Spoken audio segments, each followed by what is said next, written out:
नमस्कार दोस्तों, मैं रवि संतानी मैयर। मैं एक प्राइवेट टीचर हूँ और आज की डेट में बेरोज़गार भी।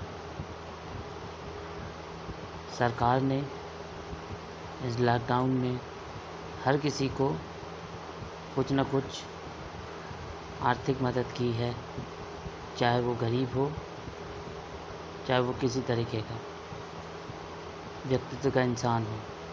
लेकिन मैं एक शिक्षक, समाज का सेवक हूँ और समाज सेवा के काम में हमेशा तत्पर रहता हूँ। दोस्तों, ये कहना चाहता हूँ आपसे कि हम लोग प्राइवेट स्कूल के टीचर हैं। मेरे जैसे कई सारे टीचर भी हैं जो प्राइवेट संस्थाओं में काम करते हैं, जिन्हें 5,000, 6,000 या 10,000 मिलता होगा।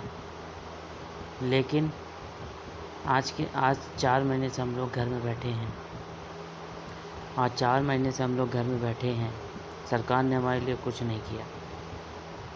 सरकार ने हमारे लिए बिल्कुल भी कुछ नहीं किया, जबकि हमने कई बार फेसबुक में, व्हाट्सएप में और भी सोशल साइट्स में जाके बोला है, अपने विषय में कुछ लिखा भी है।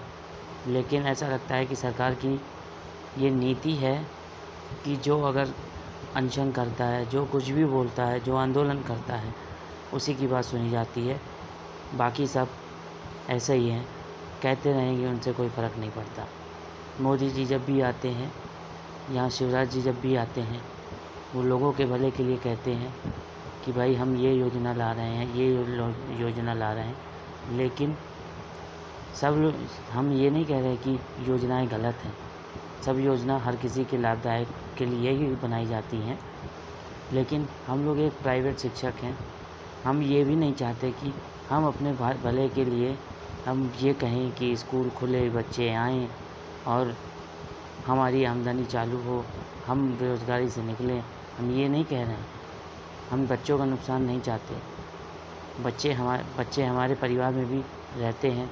अगर माँ बाप होते तो हम भी यही कहते कि अभी स्कूल नहीं खुलना चाहिए। लेकिन सरकार से मेरा ये निवेदन है कि ये समस्याएं तो आप देख ही रहे हैं, लेकिन हमसे जुड़ी जो चीज़ें हैं, हम भी एक गरीब परिवार, हम भी एक मिडिल क्लास परिवार से हैं। हमारी भी 4 महीने से तनख्वाह नहीं मिली। क्यों नहीं मिली तनख्वाह? उसका कारण है कि भाई स्कूल बंद है, स्कूल मालिकों के पास पैसे नहीं हैं, तो वो कैसे देंगे? उनकी मजबूरी है कि वो कैसे देंगे। हम उनको गलत नहीं कह रहे हैं, हम सरकार को गलत कह रहे हैं।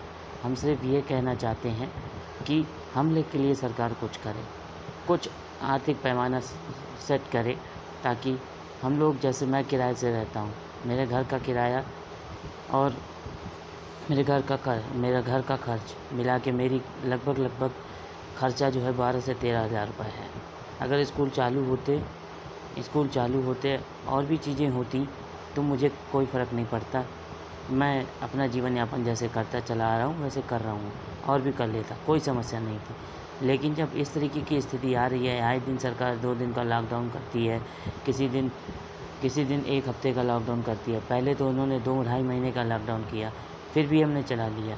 लेकिन अब ऐसी स्थिति है कि घर में कुछ नहीं है, किसी तरीके का कोई आर्थिक मदद नहीं है। किसी को कहेंगे तो वो कहेगा कि भाई हमारे पास भी नहीं है। और हम जैसे शिक्षक हैं, वो मिडिल क्लास हैं, उनकी तो हालत ये है, वो न किसी से कह सकते हैं, न किसी को मदद कर सकते हैं। तो मेरी सरकार से यही निवेदन है।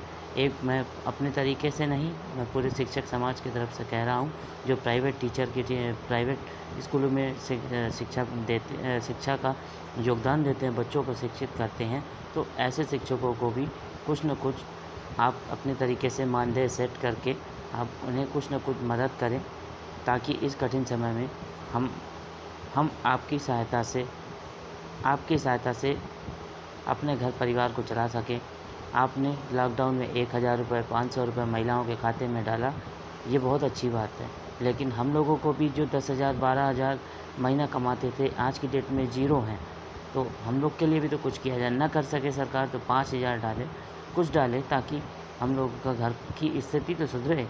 हम किराए के मकान में रहते हैं, सरकार ने कहा है कि किराया कोई नहीं लेगा, लेकिन हम लोग EMI देने के लिए भी हम लोग को EMI भी देनी है, घर का किराया भी देना है, घर का खर्च निकालना है, कैसे करेंगे आप ही बताइए।